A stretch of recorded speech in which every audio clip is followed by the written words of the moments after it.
Hello everyone, my name is AP the Weird One, and we are back with more Digimon Liberator news. The time for debug 11, about 3 minutes away from it. Wanted to do a couple of things, check on how you guys doing, just review what's going on.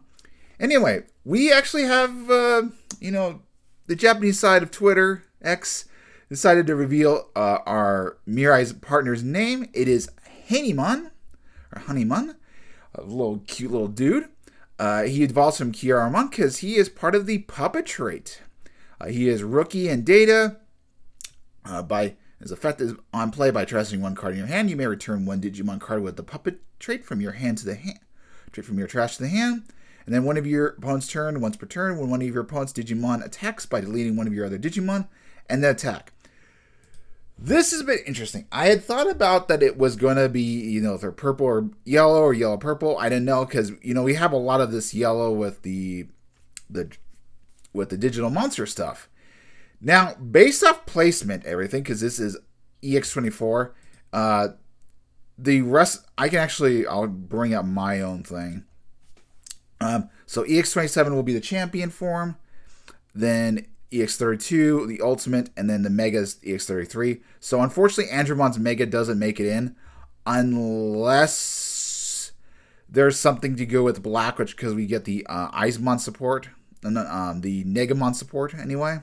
So yeah, Negamon is definitely the rookie in question.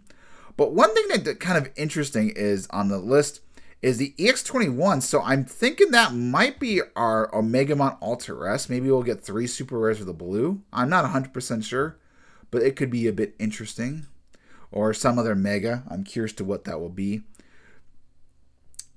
Be by chance. But yeah, we got the Hanimon. They was revealed a little bit early. Puppet is interesting, because I was working on a bit of a project, and it'll probably come on Saturday or Sunday. Friday or Saturday. Depends on how I'm doing my finale for Sonic Adventure 2 Battle. I gotta do the final 2 bosses. I'm not looking forward to the Biohazard one, the first phase. So, and I'm thinking, my planning is that she's probably gonna have, now that it's been Puppet, she's gonna have Puppet Mom and Noble Pumpkinmon, and giving also the data trade. That kind of leaves who the rookie and champion are, but it could be something entirely different. I'm not sure. It's interesting.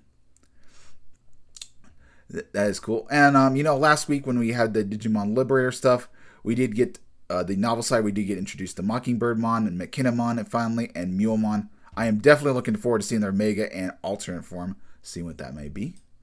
But it is debug 11.1. So I'm going to kind of read silently, and then I will show you what the guys I got when I talk about it. Actually, I'll just maybe read it. Shortly before the start of the service for Digimon Liberator, Cool Boy, a silver-haired young man who serves as the operations manager and lead GM, was looking down at the vast view of Lacuna from the window of a towering building in Jewel. Debugging teams can be seen here, and they're doing final checks before the game launch. No major problems have been found so far, and the game has been well received by players and web media writers who participated in the beta test. If this continues, the launch should proceed without a hitch. Cool Boy fights back against the relief that spreads through his chest. Liberator was developed to protect Digimon of Lacuna, but obstinately, since it is a game, it needs to support the support of many players. If it's not well received, IDEA has reserved the right to reconsider the whole project itself. Naturally, everything that could possibly be done has been done to avoid the outcome, aggressive PR activities after the project announcement, to internal politics to promote Liberator as a flagship project to the board, neither of which Cool Boy's a real forte. He couldn't have gone this far without the cooperation of the entire team. That said, the real challenge is yet to come. He tightens his expression, pushing down the sense of relief that it wells up in his chest, and the feeling of languid exhaustion that spreads from between his eyes. It seems unlikely that he will get any proper rest until the conclusion of the World Championship, a big event for the Digimon card game itself, and the game launch immediately after. Hey, Cool Boy! Even though there was a hint of dissatisfaction in his voice when a visitor showed up at his office, without an appointment during the busy time, especially when the other person has a taunt smile on their face. I'm busy right now, Zenith. Interesting. Responding to their words, the guy who had come into the room, Zenith, makes an exaggerated gesture to appease him. You sound like a typical overclocked, overworked manager. Come on, cut that out. You're going to be in the public eye from now on. The final imminent, and you're the challenger at that. Is this really the time to be loafing around a place like this? I came for a good reason. I've been practicing plenty, but today I didn't have anybody to test my skills against. So, Zenith gave a composed grin and picked up a new device that also served as a deck case, the D-Sword. Play against me, cool boy. Ah, Zenith. Okay. I appreciate the work you do on a daily basis, Zenith. So you tend to refuse, huh? That really hurts, Zenith said, narrowing his eyes. Cool boy just shrugged. I really am grateful to have someone like you, a genius, a force of nature, one of the best overall gamers out there. Thanks to your fame, we saw a huge boost in the number of players registering in advance after you announced your participation. It has been great to have a debugger who also offers a pro gamer's perspective. Yeah, thanks for all that. In fairness, Tail was very immersive even in the early stages, but it was still too human and difficult to control. The human body's excessive sensitivity was making it hard to play comfortably at times. You can praise me a bit more, you know. That's what Zenith's smile seemed to say as he returned his callous gaze back at Cool Boy. But just because I'm grateful to you doesn't mean you have the free reign over my time. First of all, I'm not a player. No way, my eyes don't deceive me. I'm sure you can more than hold your own. Even if I could, it would be up to me to decide if I wanted to use those abilities in a battle of wits.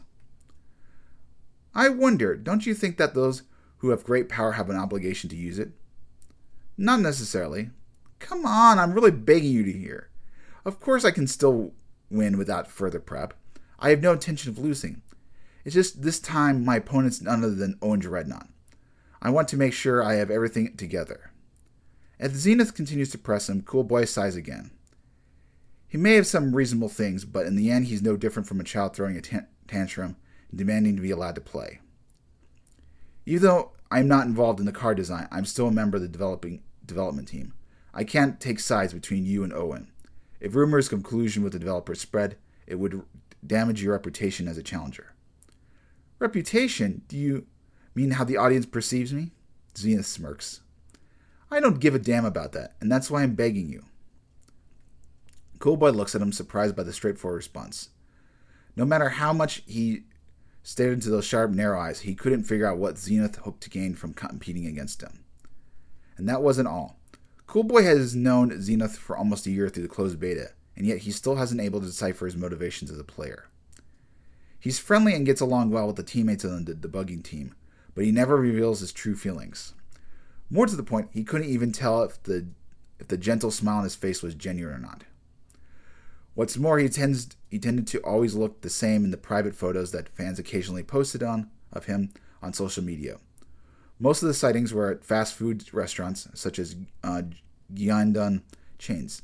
The photographs, which he always readily agreed to, pleasing fans, showed him wearing classy brand name clothing, but no overly expensive accessories like watches or jewelry. It was difficult to find any sense of life or humanity in him. Plus, it seems like Venbon had been feeling bored lately. A purple Digimon next to Zenith. Although a deeply mysterious Digimon, Venbon's behavioral principles are often summed up by two commands: eat and grow strong. Venbon's visor covered green eyes swiveled and fixated on Cool Boy, seemingly to agree in agreement with Zenith's words. I'm sure you're right. When it comes to growing stronger, Venbon knows no bounds. Even if Digimon were alive, even if there were really such a thing as another world, it's none of my business. I view Liberator and Digimon from the perspective of a game player, nothing more. That was the sense Zenith made clear when he assigned to the debugging team and was told the truth about Lacuna. Although Cool Boy was not entirely satisfied with his reasoning, he decided to accept him, as he believed that the benefits of bringing in a man with such great ability and fame would be more important. You surprised me, Zenith. I thought your stance with that Digimon Liberator is just a game. Of course, other games have characters too, recognizing the individuality of each character while at the same time treating the game as a game is something that every player does. Seems reasonable enough. It was a very typical choice for him to choose the powerful yet motionless Venmon as his partner. In all time Cool Boy observed Zenith, he never saw him interacting with his partner, Digimon, or walking it outside of the D-storage. Venmon also seemed to find this acceptable and continues to follow Zenith's lead, perhaps out of respect for his strength, a relationship between a tool and his user without communication or trust. However, since both sides were actively in favor of it, there was no way for outsiders to interfere. Anyway, that's just how it is. Just one match? Zenith bowed his head once more, and Cool Boy sighed in exasperation. I was hoping you'd finally give in. They switched locations to a stadium in the corner of Jewel, standing in a hall slated to host large-scale tournaments and events. Zenith muttered with a sulky look on his face. In the end, Cool Boy just kept refusing his request. He abruptly ended the meeting, citing another appointment. A little while later, Zenith received an email from the D-storage asking him to come to the hall. So he thought Cool Boy had reconsidered. But no making exceptions to the rules when it becoming of a Liberator's operations manager. Sorry, but Cool Boy is busy. I'm hoping you understand. Omegamon's voice echoes through the hall. A puppet Digimon partnered with Cool Boy. It often acts as a surrogate and messenger. Although everyone was familiar with Omegamon's voice, since it's moderated the debugging team's regular meetings whenever it appeared. It was always a holographic image, and it was widely known that no one had ever actually met it before. It's okay, Omegamon. I don't agree with it, but blaming you won't accomplish anything. Zenith gave a disinterested reply. In truth, after all that had happened, his interest in Cool Boy had waned like the tide. I thought that since he overworked right now, he might take the bait. After all, Cool Boy wasn't the type to compete for the sake of competing. Even if Zenith had forced him to play, it might not have been a satisfactory match. There has to be a reason for calling me here, right? Zenith expects answers from Omegamon. Although he had lost interest in Cool Boy, he was confident that he would not do anything to cause any hard feelings. Although he lives his lives by different values, he is a man who does not do anything without meaning. As long as he sees the value in working together, he will make up for the earlier rejection in some way. And if it is something that will help with my prep for the championship, that would be ideal. Yes, I'll play a game with you. Hearing this, Zenith tilted his head to the side. You? Well, technically, it's an NPC that I control. As soon as the voice rings out, the floor of the stadium rises, and an NPC appeared in front of Zenith. I will now play using Cool Boy's deck, also simulating his thought process. So this is supposed to be a good substitute for the real deal. Not at all. Omegamon denies it immediately. Its voice had been rather formal, but now there was a hint of Omegamon's own passion mixed in. There is nothing more than a simulation. I request that you don't consider beating me as an equivalent to actually beating Cool Boy. Yeah, I know, but from the way you're talking, it sounds like the man himself wouldn't mind. Right. If you win this match and go around claiming that you defeated Cool Boy, he probably won't care. That's the kind of person he is. You're right, that's the kind of guy he is. Zenith chuckles dryly. That's why Cool Boy can never be my rival. He can't be the one to provide the thrill I seek. It has to be that guy. Zenith muttered to himself, his conviction deepening.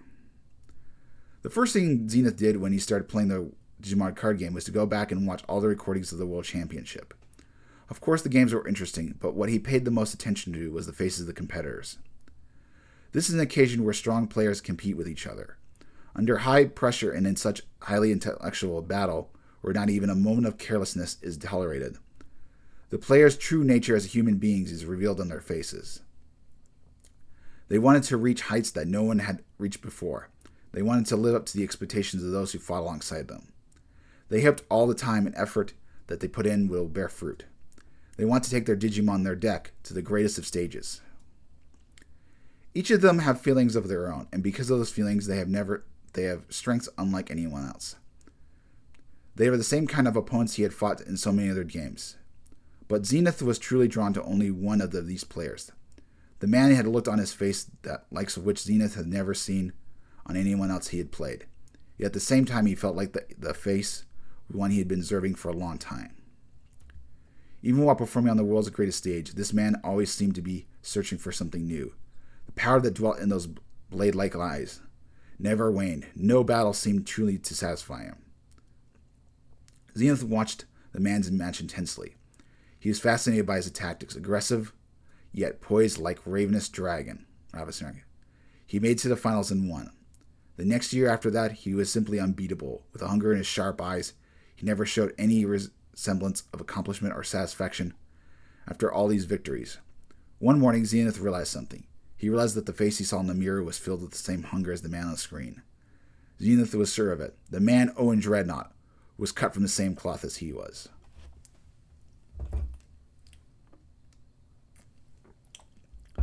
I guess Cool Boy wanted to appease me, but he never overlooked that playing a proxy is not the kind of thing a true competitor enjoys. Zenith narrowed his eyes and muttered to himself as he watched the NPC controlled by Omekamon deploy security. But I'll let it slide. This looks like it could prove challenging. Maybe this will bring me closer to defeating that guy.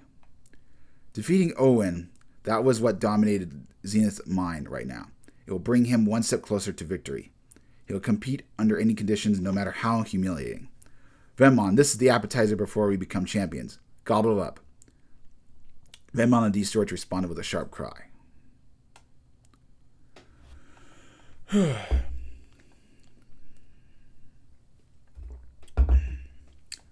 The most appealing part of Digimon Liberator, few would contest that it's seeing Digimon themselves in fierce battles, with a sense of being there. That VR provides. What's more, almost every Digimon appears in the battle area at the size you expect. Actually, it goes further than that. The size of digital monsters are based on digital life forms that actually exist. The size that you see are completely accurate because they are based on the real thing. The only exceptions are a few Digimon too enormous to depict at faithful scale. Digimon modeled after warships or fortresses, like Bulbmon and Gigaseedramon. Those that can carry entire cities or land masses upon their back, like Eldoradimon and King Waymon. Are we actually going to see King Waymon in the reference book? Maybe that's going to be the last blue one. Or overwhelming beings almost too big to comprehend, such as Exiamon and Leviamon. Rendering Digimon like that at full size would risk destabilizing the Liberator servers, or even the very environment of Lacuna itself.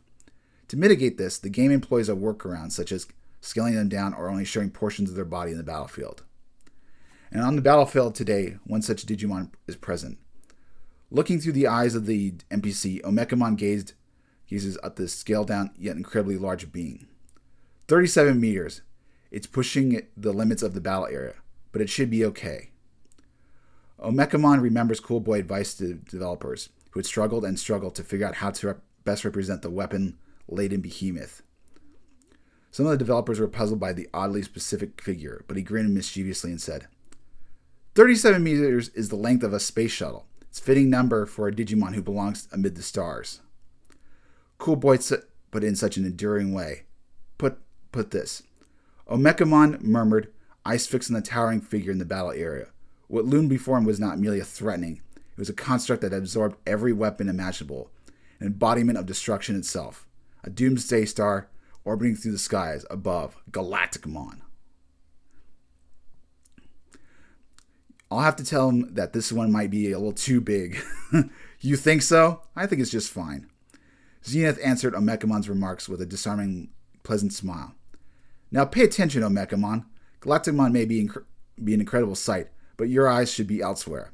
The future championship's turn is about to start, so you best not even blink. As advised by the theatrical gesturing, Zenith, Omekamon looked at the playing field. The NPC's Royal Knight deck is based off King Drizzle 7d6. King Drizzle is the breeding area with three King Drizzles, 3 Royal Knight cards, and Omekamon as Digivolution cards. Gallimon stands in the battle area. Its dual removal and recover effect is given the NPC 6 security cards. Also awaiting activation are the Royal Knight Purge and the Last Guardian. Zenith, on the other hand, has spent his previous turns focusing on removal-based control and building up Galacticmon's evolution chain. His strategy hinges on the large number of Venmon cards in his deck, which are intended to serve as Digivolutions. This enables the effects of the cards like Snatchmon, thus setting up likes of Destromon, which have devastating Digivolve ability. You're just down to 2 security cards, Zenith. Once my next turn begins, I'll have everything in position to take you down. Zenith looked bemused, then chuckled loudly. Surely you don't mean that. Are you trying to hype this up, Omekamon? Yes, to the best of my ability, although to be frank, this is clearly a losing board, to use the popular term, and with you as my opponent, the NPC's chances of winning go from low to almost zero. Having laughed out loud and long, Zenith then gave an exaggerating shrug. That was pretty funny. Still, I prefer a last-ditch struggle to a silly joke. Very well, if you insist. As Omegamon's voice echoed across the field, the NPC's eyes flickered with static. Autonomous control ended. Omegamon had taken direct command. Zenith raised his eyebrows, clearly surprised. He expected to be brushed off again, like the cool boy earlier. Seriously, you're actually going for it? Attempting to simulate cool boy's thoughts, process with a failure. The NPC skill level is nowhere near his, so it's natural that you'd be unsatisfied. You think you'll do better? I'm no match for a force of nature, and I can see the odds have stacked against me, but still. Omegamon's voice was monotone yet resounding, no longer theatrical. It was now focused on the dire situation of the playing field, where it could still detect a glimmer of hope. If you're careless enough to give me another turn, I will win. At that, Zenith's lips curved ever so slightly.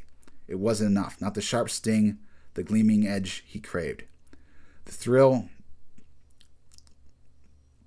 he sought still hasn't surfaced, but even so, you get it right, Galacticmon. We have a new prey. Galacticmon roars indicate its harmony with its partner. The two share the same idea what constitutes strength and weakness.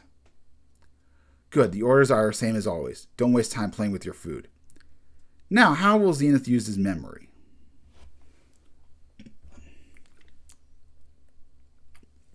Rods from a god.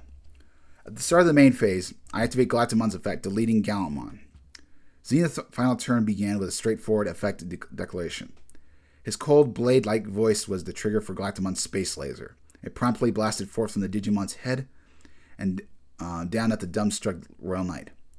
With a second reflex, it blocked the laser with Holy Aegis Shield to no avail. The enormous right arm of its adversary, or rather its hunter, sweeps in, and its chrome Digizoid armor is torn apart by the shell scissors. Destruction accomplished like a routine process. This was exactly Zenith's style. He didn't stop to admit or comment, and simply moved on to his next action. I'm following up with the Tamer card I'm pretty fond of. I don't want to read the effects. I've given quite a few copies to people already, and I figured that it'd be a premium version within a month or two. Given your impressive popularity of late, I suspect that such version exists already. No matter how smooth, flattery won't save you. Now go, Galacticmon. At the snap of his fingers, Galacticmon started up. With so many weapons at his disposal, it usually needs no preparation time. Its choice of weapons depend on what was most efficient, based on the enemy's location. However, one situation is different. When it is a vital target clearly in sight, it will build up all scorching heat with sealed body. Despite deep within its chest, energy began to gather, started a raging flame, and then surged into great incandescent light beam of light. Ragnarok cannon, fire! A 1-2 punch already in the battlefield was an option card that synced with Galactimon's attack. It usually deletes Digimon, but with no other Mechamons in battle area, its wrath was directed towards security. A blinding beam engulfed in the field, an orbital hammer of divine punishment raining down. The intense blaze annihilated 5 security cards, leaving only 1. The NPC's visual feed was overloaded with static, and Omegamon physically flinched. Leaving you with 1 security is an act of mercy. Think of it as a hunter starting down prey before the final blow. Once Galacticmon had locked onto you from the orbit, there is no escape. Omegamon gave no reply to the triumph Zenith. It was as if the smell of unavoidable defeat was near. The hand of Omegamon's NPC twitched slightly. Immediately noticing Zenith's lips curled upward, unable to suppress his anticipation, NPC would never do this. A kind of move that decided before you can think, brought about by immense pressure, immense destruction, and the visceral presence of Galacticmon. This was the kind of instinctual move only a formidable player makes. The kind of move Zenith loves to see. That's more like it. Show me. I will. I'm a wounded animal right now, and I'll take it you're ready for what's coming your way. Supernova! As Omegamon spoke, Kindredsil lit up in the breeding area. The cold silver light host computer issued a calculated order. The enemy is here as an unrivaled threat. The Royal Knights shall deploy to defeat it. As Omekamon arrived in the battle area, it began to glow bluish white. Now for my effect. As I have one security card, I can digivolve to Omnimon X in my hand. Being able to ignore digivolution conditions really is gratifying. The pale blue radiance split apart, and out came a resplendent white holy knight. Its right arm in draconic sword and left a bestial cannon. With these weapons, this ultimate holy knight is capable of obliterating any foe, and that is why it's called multi-type. That's pretty cool looking, the Galactimon. Its grandeur made Zenith let out a low whistle. Omnimon X, huh? It's quite the sight. It's more than just a sight. It means the demise of your Galactimon, which is sent back into your deck thanks to its Wind Digivolving effect. Appeared threatened, Galactimon unleashed its entire arsenal to take down the heroic knight. But to Omnimon X, the barrage was little more than noise. With Omnimon's in-force, the ability to instantly read and respond to every move, it dodged, countered, and cleaved through the attacks. And at last the blade reached Galactimon's chest, piercing straight through. A hush fell over the battle area. The first to notice the anomaly was Omekamon. Omnimon's X-Antibody's transcendent sword was glowing hot, its surface etched with luminous digicode, signaling the activation of its ultimate ability, All Delete. Yet, despite a power meant to erase everything it touched, Galactimon showed no sign of reacting. All Delete has indeed activated the moment Omnimon's blade touched Galactimon's body. Annihilation began, but it wasn't fast enough. Even as deletion tried to consume it, Galactimon was restoring itself even faster. Circuits, code, and alloy knit themselves together like a sentient microorganisms rapidly sling over the damage. Zenith broke the silence, declaring the effect. Galactimon's ability. I returned 4 Venmon to the bottom of the deck and stays on the field. Now the analysis is complete. Isn't it, Galactimon? Galactimon's true threat isn't its arsenal, nor its towering body. It's how it can absorb any attack and learn it, and make it its own. There is no malice behind it, no resentment. This is simply Galactimon feeding. And now through the transcendent sword still ebbed in its core, the power of All Delete began to flow backwards, traveling straight into Omnimon X. I take my hammer card's effect. By sending 2 Venmon from Galactimon's Digivolution card to the bottom of the deck, I force your Digimon to do Digivolve. Struggling with the reflective All Delete, Omnimon X was engulfed in light, and the next moment it was Omekamon again. Next, Snatchmon's inheritable effect. Since Venmon returned to the bottom of the deck, Galactimon unsuspends and gained blocker. Now then, security check. Heading the command, Galactimon unleashed another Ragnarok cannon, shouting last remaining security card. Omekamon checked, gave a silent shake of its head, and looked up. There is Galactimon, already posed to strike again. Calm, methodical, as if the intense clash with the Holy Knight had never happened. Impressive as always, Zenith. You fought well too, Omekamon. So make sure you watch. Raising a simple finger to the sky, he gave the final order. This is how the strong do battle. Thanks a lot, Omekamon. That turned out to be quite a fun tune-up. With the battle over, Zenith called out towards the overhead system, clear in high spirits. I'm glad to hear it, although to avoid misunderstanding, you should know that Cool Boy's capabilities are far beyond mine. In that case, put in a word for me, will you? Ask him just for one match. I cannot do that. Omekamon, whose moments ago had spoken with a trace of warmth, had returned to its usual flat and mechanical tone. Zenith could only shrug. Wow, stingy. Well, if that's the kind of partnership you two have, I won't push it any further. He muttered around his breath, barely audible. Not like I'm interested in that guy as an opponent anymore, anyway. With the match concluded, Venmon came dashing up to Zenith, clearly satisfied with its battle against a worthy foe. It didn't wait for a word from its tamer, and quietly returned to the D-storage. Watching this, Omekamon murmured, So that's the kind of partnership you two have, Zenith. That's right, I use Venmon to win efficiently. And with this arrangement, Venmon gets to fight elite opponents it couldn't otherwise. What's the problem? If Cool Boy were here, he would say, even if the two of them are satisfied with the arrangement, Zenith's stance goes against the debugging team's philosophy. They couldn't force him to change, but it could be a problem if he voiced such views openly with others. Omekamon felt he should explain on his partner's behalf, but exercise restraint. Then do your best not to disappoint Venmon. I'll be watching your future matches with interest. He kept it polite, giving a warming hint of irony. Naturally. Perhaps he caught the undertone, but in any case, he just grinned. Make sure you keep your eyes on me. I'm about to rise to the very top of the digital card game. I'll defeat him. He repeated this himself again and again. Oh, there's no new Digivolution, but it's still pretty nice. Alright. 11-3. Darkness filled his vision. It was a world completely devoid of anything. This was neither Lacuna nor the real world, nor even Cross Connexia, where he had been adrift only moments before. Zenith now stood in the place they called the Void. The only light came from the firefly-like particles of data emitted by his own body and forming the glowing halo in front of him that floated above Unchained's head. You're really ticked off, huh? Come on, let's talk and make up already. Unchained chuckled teasingly. Zenith didn't answer. He was indeed furious enough to lunge at Unchained on the spot. But frustratingly, the data made up his arms had been corrupted. To make things worse, he had lost an eye, throwing off the depth perception, and he couldn't accurately tell how far Unchained was. Guess I won't be throwing any punches then. The damaged Zenith avatar data was done when he shielded Owen from the Black Emperor Dragon's attack. After that, his fragmented consciousness was sent through another game world before Unchained led him here into the Void. More than anything, it was the fact that he had to protect Owen that truly irritated him.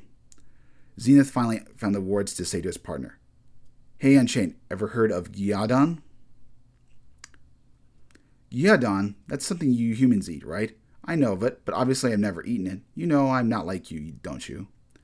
Beneath these words, Unchained seemed to be hinting. Don't think of me as a human. And in the moment, Zenith couldn't help but feel he wasn't exactly normal either. He reaffirmed his impression that he and Unchained were cut off from the same cloth. Zenith, the current Digimon card game world champion. Elite programmer, a genius, undefeated, unstoppable, blessed with built-in aim assist. Born to bend the rules. Although there are endless titles for him, his favorite was the force of nature who stands above all. This came from his reputation in the gaming community not for merely winning, but completely dominating the field, leaving the opposing not a sliver of hope. That looks like silver. Zenith had a passion for winning that was practically obsessive. I know what sliver means. He had chosen to handle Zenith to signal his intent to crush everyone and reign undisputed at the top. But that aside, we'll continue even if you don't understand. To me, you were supposed to be Gyodon, and that means quick and simple. Zenith loved Gyodon for two reasons. It arrived quickly after you order it, and you can starve it down pretty rapidly as well. No other fast food came close in terms of value, value ratio, when he first ate it in Japan. He was mind blown. For Zenith, efficiency was almost as much as obsession as winning. It got on his nerves when his plans were disrupted or held by anything trivial. What happened to our promise to keep Owen Dreadnought out of this? Owen? Is that why you're so mad then? Finally connecting the dots, Unchained clapped once to indicate understanding. The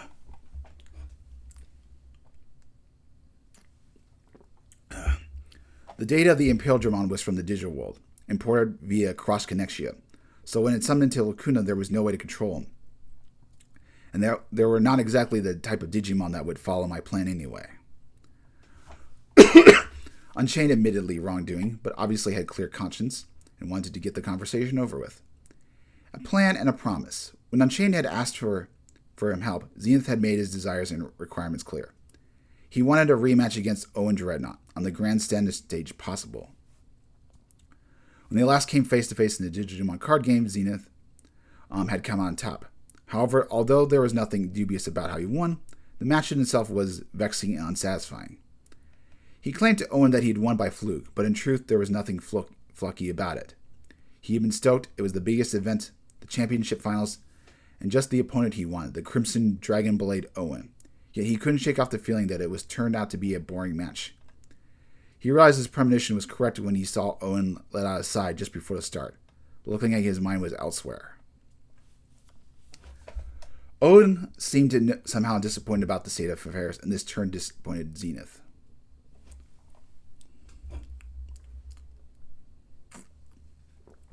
But it wasn't all about winning for its own sake. What he craved was the thrill of overcoming the odds, facing a formidable opponent and demonstrating that he was even better. But he knew such victories were rare and might even be out of reach one day. And that's what he felt like this. It was the first for adrenaline that motivated Zenith to climb his way to the top of multiple games. Owen denied Zenith the thrill he sought by failing to bring his A game, and that infuriated him. It was intended on getting Owen to play him again, this time fully focused, and so he decided to cooperate with Unchained. He even agreed to hand over Venmon, who was his partner Digimon since he started Liberator. It didn't matter to Zenith that he had already claimed the crown in the real-world card game. Liberator was a new stage and a valuable new opportunity.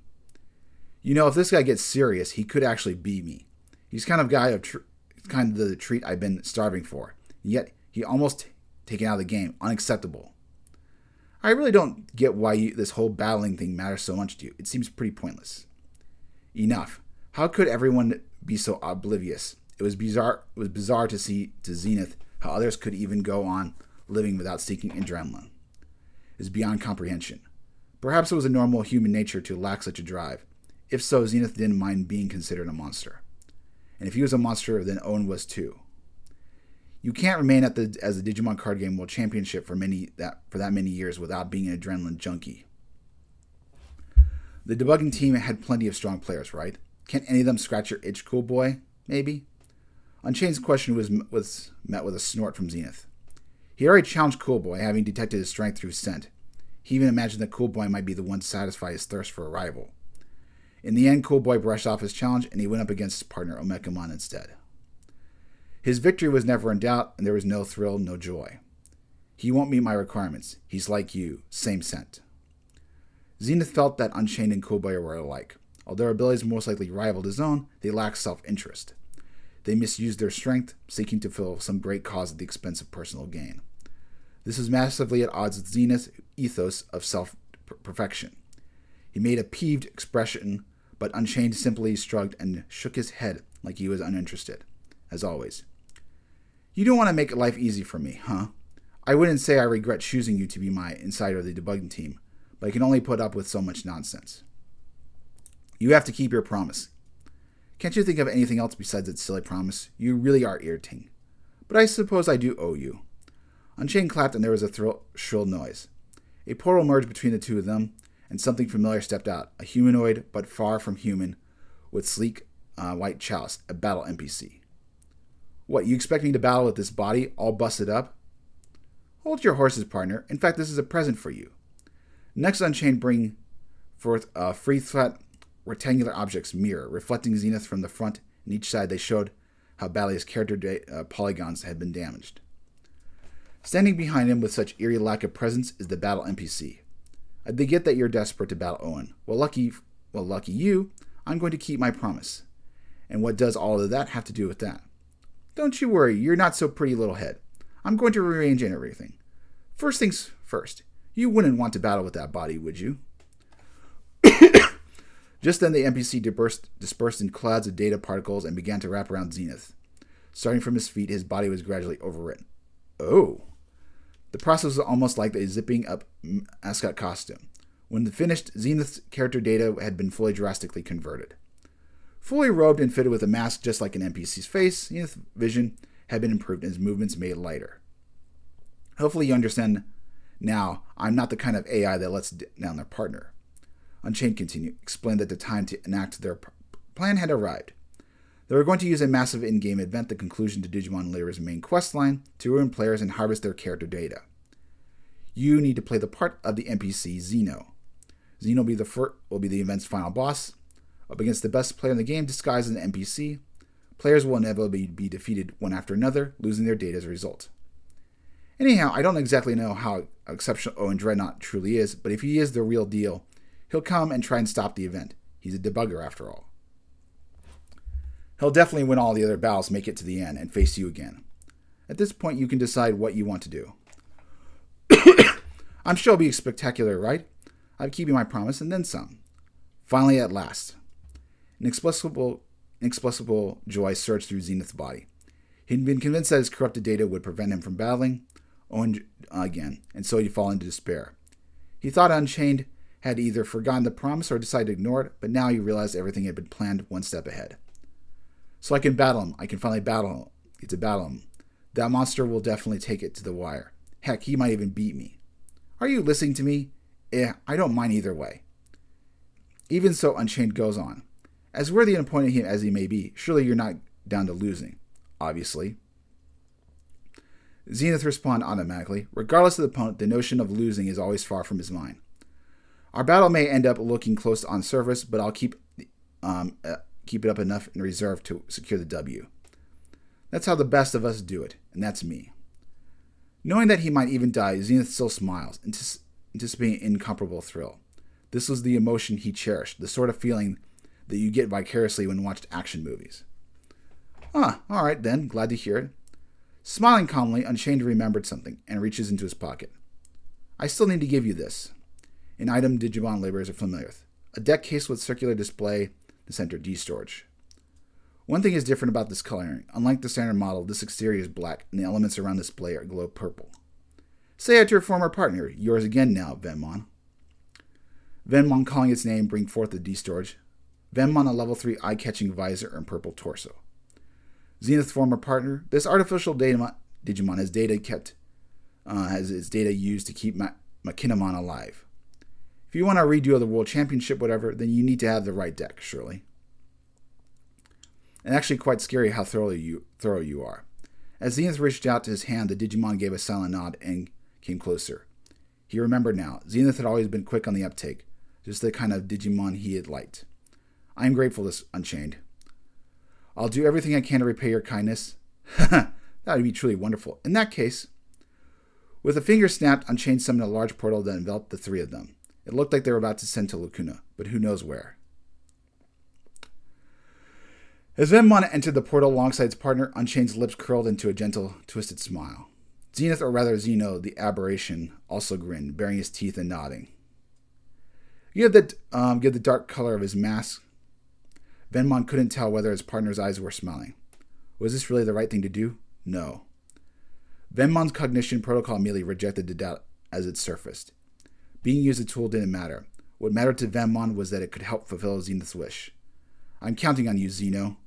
Without so much as a glance in Venmon's direction, Unchained gave his partner a friendly pat on the shoulder. Okay.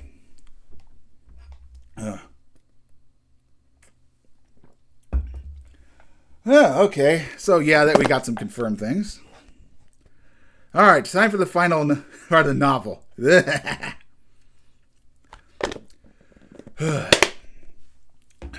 There's a plain covered with ankle-high grass. Above you can see iridescent clouds painting a summary of contrast on the caves of blue sky. Yuki is unsure whether Cross Connexia has seasons or not, but to her this is a summer air. Although the view was magnificent, the scenery unfolding before her eyes reminded her of the high temperatures she felt in the real world before logging in, and her steps became heavy. Immediately after arriving in the world, she had run of joy, ignoring Immon's warnings, but now she had completely circled around and returned to her initial spawn point. She looked down at her feet and saw 3 shells that were not her own. Needless to say, one belonged to her partner, while the other 2 belonged to a person and a Digimon she had never met here. Decked out with a biker helmet and goggles, the woman had blonde braided hair reaching down to her waist. Only a few minutes ago, the slender woman, dressed in a rider's jacket, appeared in front of Yuki and Immon, along with a Digimon that looked like a terracotta figure. Yuki was puzzled to show up this timing. You seriously must be able to see into the future. Your name is so on point. The woman just laughed heartily and shrugged her shoulders. It is a bit of exaggeration to say I can see into the future. I guess you could say I have good intuition. I just felt like I could meet someone here. That's all. The person in front of Yuki spoke nonchalantly, stroking the head of her Digimon partner, Hanimon. Yuki and Immon tilted their heads in answer. They instinctively shrugged their shoulders just like a woman. You say that, but it was way too ridiculous. You must have known beforehand Yuki was lost. And it was true. Yuki was very lost. She was warped from Digimon Liberator to Cross Connexia. The first steps of the new adventure was how it started off, but the excitement now was short-lived. Since not a single person among those scheduled to meet at the spawn point was there. After standing there in a day, she noticed a floating message item, and suddenly this woman was standing behind her. She introduced herself as Mirai, like future in Japanese, hence the earlier exchange. My, you don't trust my intuition, then. Mind you vouching for me, Hanimon? Well, even I sometimes like her sharp instincts are a load of nonsense. If it is your first time meeting her, you are bound to be skeptical. She looks very pretty. She's good looking. Hanimon's somewhat intimidating tone was surprising. Given its appearance, Mirai faced Yuki and Itmon, seemingly unconcerned by their reaction, and tilted her head in a puzzled manner before they could interject. Is that right? It really is too hard to believe. Yuki almost replied. It's not a matter of belief, but stopped herself. Meeting in this vast land of Cross Connexia was too extraordinary to be chucked up to mere intuition. As she put it, however, probably just laughed it off as off it told as much. Still, even if it was truly intuition, the fact remained Yuki and Itmon had been completely lost after arriving Cross Connexia.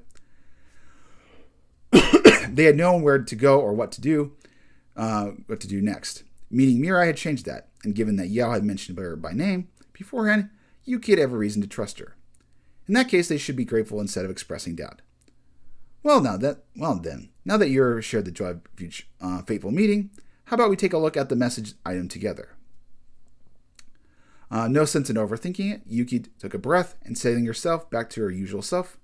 She gave a quick nod and ready to roll a suggestion from her savior. Mirai Kinesaki. Alrighty, let's do it. That's all right. One of her many nonsense words. Will you be able to put up with that? No problemo. Learning kid slang is a breeze for me. I'll consider you just as another young sister. Hanemon, besides her legs, appeared to let out a little laugh.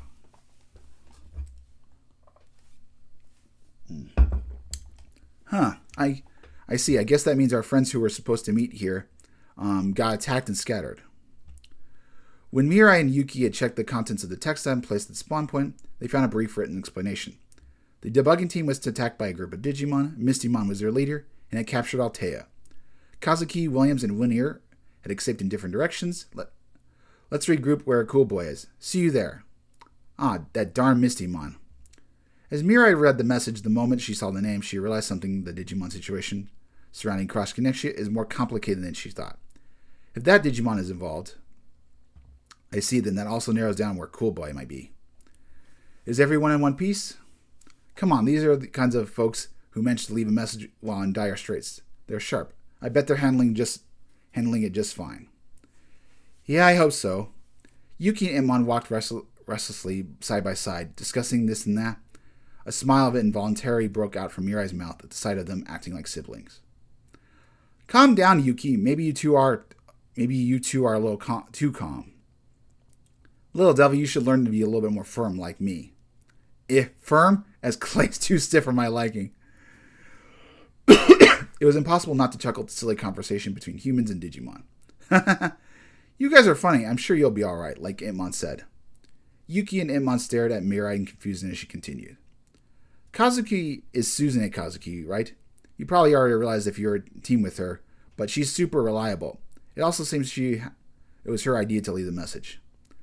Well, yeah, of course I realize that, but it's not only Suzune, everyone else is ultra reliable too.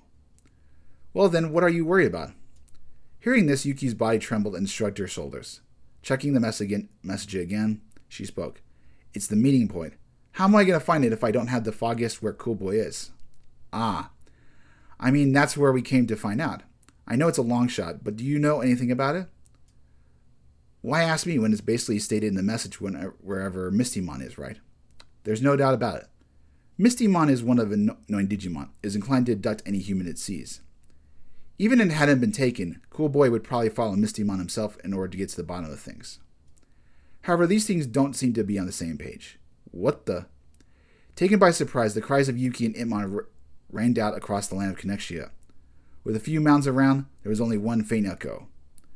Oh wait, so it was Mistymon's domain all along. Ah, I should have looked there. Wait. Hold on. I'm still trying to figure this all out. And actually, why did you get here ahead of us anyway, Mirai? It's kind of embarrassing, but yeah, just like you two, Yao had asked me to come. I was supposed to help search for Cool Boy. The search for Cool Boy had been planned well in advance. Shortly after Yao, Queen Lang, and Omekamon uncovered his data somewhere near Cross Connexia, Mirai received the quest. Due to certain circumstances, Mirai had a relatively light workload as a debugger. I had no idea where to start, so I just focused on mapping out for the people who'd come after me. Mapping? Yeah, I recorded all of Cross Connexia's geographical data. What? Mirai couldn't help but feel a faint pang of guilt, like she had just admitted to doing something shady, but at the same time she felt mischievous satisfaction at having pulled off such a feat. Did I go overboard? Kind of. Yao Qinglan probably hadn't thought she'd be able to find Cool Boy on her own. She explained that a few more people, Yuki and others, would soon be coming to this world, which is probably why she requested the map data. All of it? As in, actually all? Yep, all. Why don't I show you? As she muttered this, Mirai operated D-storage, and her hand projected a 3D image. Ugh.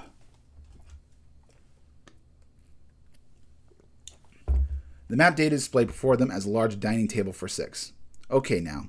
Cue the drop and stunned silence. Wait, never mind. What the heck? Map data alone is something.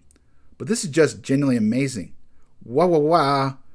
Oh, come on, you two. It's not that surprising.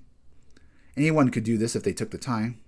After all, Cross Connexia is where time moves faster than in our own world. There is more than enough time to make a map. They were able to interact with local Digimon along the way and pick up detailed information. For example, how troublesome Mistymon is, and now their endeavors should pay off, since Yuki and the others can benefit from the map data. I don't know where the others have run off to, but Mistymon is probably near this area here. This is conspicuous construction a bit east of central Cross Connexia. It is a fortress that is said to hold the strongest world guardian, Dalphomon. Mirai couldn't map the interior since outside visitors aren't permitted, but she was able to observe it from afar and record its shape in detail. Cool Boy is here and probably also holding Altair there, right? Most likely. Incredible! This is super great. Mad respect. I told you, anyone could have done it with enough time. Hanemon, standing beside her, chimed in.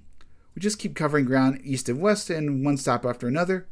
Although with Mirai's endurance and my high mobility, it was a walk in the park. High mobility? You, Hanemon? Ho! I move quite briskly, I'll have you know. Amazing. Truly astounding, right, Immon? Yeah, I wasn't sure what you're talking about, that traveler stuff, but this is really impressive. Hanemon's proud retelling of the two of them reacting with such genuine excitement made Mirai feel a little uneasy. Being a traveler means being a rootless person, someone who hasn't found where they belong. At that, Mirai suddenly became pensive. If nothing else, she certainly is a traveler. How many years has she defined herself that way? Since she dropped out of high school, so roughly 7 years. Wow. So 23, 24? Then she realized that it had been a lot longer than she had thought since she had visited home. Although she occasionally messages her younger sister Rise and parents via chat apps, she hadn't actually seen their faces in ages. To be precise, she hadn't seen them in person, but her parents sent her photos so she wouldn't forget their faces. Her mother and father were the same good-natured expressions as always, Rise growing to be a smart-looking woman. I wonder if Rise is doing okay. The one whom Mirai called Rise was none other than her younger sister, Rise Kinosaki. She still felt guilty she couldn't bear the pressure of being from a family of doctors and left home. Her parents both practiced physicians, provided them with a life free from hardship, while even assuring that they didn't need to become doctors. Her parents even cheerfully supported her when she decided to drop out of high school and travel. Arisis was different, though. She's now working hard to become a doctor, following the same path as her parents. That, too, is freedom. If only I hadn't said it was. Because I want to make everyone feel at ease. Then Mirai couldn't have celebrated her path without hesitation, without nothing but pride. Ugh, okay. After all, both her and her sister couldn't help but worry about what others thought of them. As the Kinosaki kids, Arise, who tries to live up to expectation, is more laudable than Mirai, who abandoned everything and ran away. That's why, even though Mirai should be enjoying her freedom, a sense of guilt remains like a lump in her heart. However, her younger sister doesn't think so. Arise doesn't resent Mirai for leaving home. In fact, she and her parents are all positive and supportive. It's okay to seek freedom, she affirms. Oh, I just realized. Something dawned on Mirai. The way Yuki behaves is actually quite similar to Arise. It's no wonder she's been so easy to talk to. She couldn't help but imagine her as a little sister. Neither of them expected special treatment. They just focused on what they wanted and went for it. Hey, how old are you, Yuki? I was thinking you're about the same age as Rise, my younger sister. A spry 19 years old, a flower of college student. Even Spring would envy. Oh, my intuition was off. You're older than my little sis. Then she is the same as my childhood friend, Shoto Kazuma. Oh, I see. You thought Yuki is a bit dense for her age. Hey, don't be nasty, Imon. What do you got backstabbing? No, nothing like that. She just reminds me of my little sis. Little sis, sorry, I was mistaken. But are you talking about Rise? Oh, yeah, that's right. Of course she already knew, making things awkward. She had heard from Yao that Arise was part of the debugging team, so it makes sense that the two of them are acquainted. I knew it, though we haven't interacted. I'm sure she's a nice girl. Think we can be friends? Oh, I see. She had wondered if her sister seemed like a nice girl to others. Mirai was so happy, a smile spread across her face. I think you could. You're a nice girl, Yuki. If you ever run into her, just go ahead and say hi.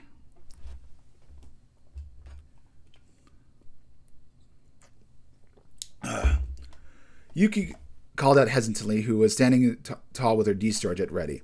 Contrary to the smile on Mirai's face, Yuki felt a growing sense of anxiety. All right, then, it's time to return to the other side. Without responding to Yuki's call, Mirai activated a unique emblem, and everyone sees Hanimon digivolve again. Weathered in light, quickly digivolves to level 6. Its final form breathtaking, a fusion between spacesuit and traditional white kimono, plus a blue bamboo-like rocket attached to its back, elegant and alien all at once. Yuki couldn't help but hold her breath. Can I count on you for navigation, Kaguya-mon? The Digimon called Kaguya-mon accepted her partner's request with a smile and nod. Yuki now understood what Hanimon had meant earlier by mobility. Are you really going? I already gave you the map data from the start. The plan was for me to link up with the second team after figuring out Cool Boy's location, and then head back to Lacuna. Mirai realizes that she had been here for too long. Yao explained in advance that it was best to avoid staying in this world for extended periods of time, where the flow of time is different. However, Yuki can't ignore the grave feelings that overcome her, so she voiced her concern. Am I going to be okay? Yuki couldn't help but think how incredibly reassuring it would be to have a person who created this nap beside her. Before this farewell, Yuki realized that not being able to join her friends from the outset outweighed the elation she felt at the prospect of a new adventure. You've got this, Yuki. Your trusty psychic is with you, right, Imon? Huh. I don't need to tell you. You need to tell me that. Come on, Yuki. Be cheery while we send her off. That gloomy look isn't like you. Imon's words came as a surprise. Certainly it's not like her. The usually radiant Yuki can't get along anywhere as long as she's with her trusty sidekick. To get into that spirit, she slapped her cheeks with the palm of her hands. Got it. You're totally right. Finally, she smiles. What a pain in the... Seeing their exchange, Mirai speaks while holding onto Kaguya-mon. Imon, you should be more honest. Yuki resembles my sister, but you and I are also alike. What do you mean by that? Imon's words were interrupted by a loud boom. The sound came from Kaguya-mon's rocket. The engine seemed to have ignited. Forget about it. You're all going to be okay. Put the map for good use. Mirai shouts over the rocket's roar. Kaguya-mon and Mirai slowly begin to lift off the ground, causing a forced gust. Yuki and Imon were struck, had to brace themselves to stay upright. Roger, I help you to see your little sis on the other side. Huh? What'd you say? Nothing. Take care and thank you. We need to try just as hard as them, Yuki shouted out to Mirai and Kaguya-mon. Whether her words reached her or didn't matter, as long as her feelings did. Having done so much to encourage her, she believed that Mirai understood her gratitude and would keep her in her heart after returning to Lacuna. Let's do our best, Imon. Obviously, time to go. Seeing them fly into the sky and getting smaller and smaller, Yuki felt resolved to be continued. Okay. Let's Alright, so we got Zenith's profile.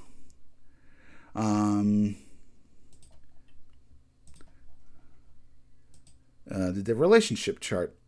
Yeah, okay. I don't think so. Novel side, Mirai. Oh, she's 20. Oh, wow. She dropped it at 14? 100. A traveler, Arise Kinosaki's older sister. She grew up in a family of doctors, but she began to question the predictable nature of her life. She left home to travel the world while working.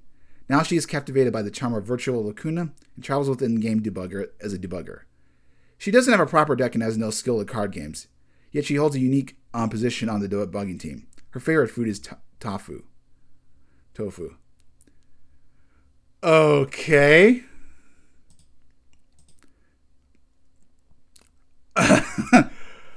Hanimon, a new type of Digimon discovered in Bamboo Grove that suddenly appeared on the Emerald Coast during the Digimon Liberator beta testing period.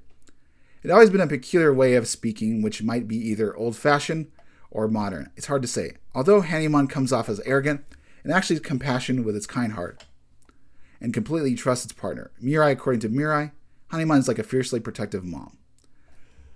Okay, let's check out the data. Actually, let's look at the relationship chart because there is one. Mirai, okay, friendly, friends that met during travels. Lady. All right, since we do have the encyclopedia, let's refresh. And we got the new Digimon. Still no King Waymon. All right. Hanimon, a puppet Digimon found mainly in ruin-rich regions of the Eastern world, digital world. It strongly resembles a Hanimon. And much like its namesake, its entire body is made of clay. Although it looks quite hardy. As a result, it's more brittle than its appearance, which is just due to being composed of clay data instead of clay itself. Its body is quickly cracked and tripped. It can see steadily working to repair itself whenever this happens, while its blank expression can initially be off-putting. It has a mild-mannered nature and is friendly towards other species. However, it has a strong aversion to the hair on its head being touched, so the point of flying to rage when it occurs. Although weak, it possesses a holy power and multiple honey-gathered dance to produce a bear capable of warding off dark Digimon. Special move, Hanya Flesh, allows it to emit a mysterious light beam from its eyes, both attack and blind enemies. It can use Tumbleness tackle to its opponents at full force, but a risk of it damaging itself. And then we have, I want to make sure. Okay. Kokishimon, champion. All right. A puppet Digimon that digivolved into incorporating data from the Kokishi, a type of traditional Japanese doll. Kokishimon often makes its home in the various abandoned castles and mansions scattered across the eastern digital world. Although normally found sitting quietly in one place to the extent that it can be mistaken for an ornament, it has a mischievous side and enjoys startling those who are unwittingly draw near. It also has a caring side, showing a strong drive to protect and training a rookie Digimon, and proves to be a stalwart companion once a bond of trust is established. It possesses psychokinetic abilities and moves by emitting waves of psychic energy from the base of its body, flowing place to place in the manner of ghost. The soul's nest nature of its movements makes the approach difficult to notice. Kokishimon can use its special move, Sophira Storm, to fire a volley of psychokinetic bullets from the base of its konkishi that make up its arms, while Kinkido Strike sees it crash into the ground on high, unleashing a shockwave of psychic energy that temporarily stuns anything it hits. So that makes why it's purple and yellow and purple. Almost done. Karakuramon.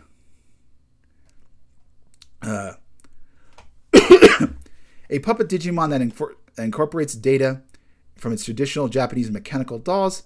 It wears a large sake cup on its head and resembles a beautiful woman at first glance with its long black hair.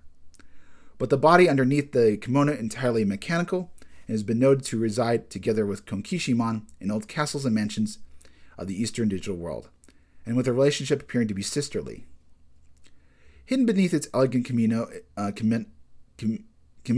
is a multitude of mechanical arms and weapons, which is used to hunt down its prey with tenacity of an assassin. Contrary to its usual serene demeanor, once it has settled on a large target, it deploys mechanical arms and wheels on its legs to chase down the enemy, with its mouth agape and fangs bared horrifying grin. Its special move, Hana Kaguzuishi Dance, sees it skillfully manipulate weapons beneath its kimono, slash through its enemies, and can use acid deluge to douse its enemies with devastating acid from its bow, causing them to melt away. Interesting. And then Kaguya-mon, Puppet Data, Mega. This is cool looking. When looking at the Moonlight Night, one might occasionally witness the opening of a gate leading to another world. It is said in the digital world that when this happens, it's because a Kaguya-mon is crying somewhere. Found in the beautiful bamboo groves of the Eastern digital world, Kaguya-mon has been influenced by the data of a certain princess described in Japanese legend. It has a quiet and peaceful nature, acting as guardian of many mountains that cover the Eastern digital world. It also has a power to open portals to faraway places, even digital worlds of other dimensions, enveloping the transported individuals and objects in the light that have been appear from a stalk of bamboo at their destination. As it often sends multiple Digimon under the command to areas where anomalous activity has occurred, bamboo groves are said to have formed in such sites. Along with a wave of psychic kinetic energy emits from bamboo-like devices on the back, can emit psychic kinetic energy, granting it high mobility and the ability to fly. Sometimes use these powers to handle problems that its subordinates were unable to resolve. With its bamboo reaper, Kaguya-mon uses psychokinesis to disarm enemies before rain destruction on the surrounding area in a hail of psychic bullets, and its usually heavenly outpour to bombard enemies with extraordinary extra-dimensional meteors. Wow, that's pretty good. I'm gonna look outside. I'm gonna take my dog for a walk and I'll come back. But yeah, I'm gonna end it right here. Hopefully, I'll see you guys next time, next week. Have a wonderful day. I'll probably check on when later for the other stuff. Anyway, have a good rest of the day.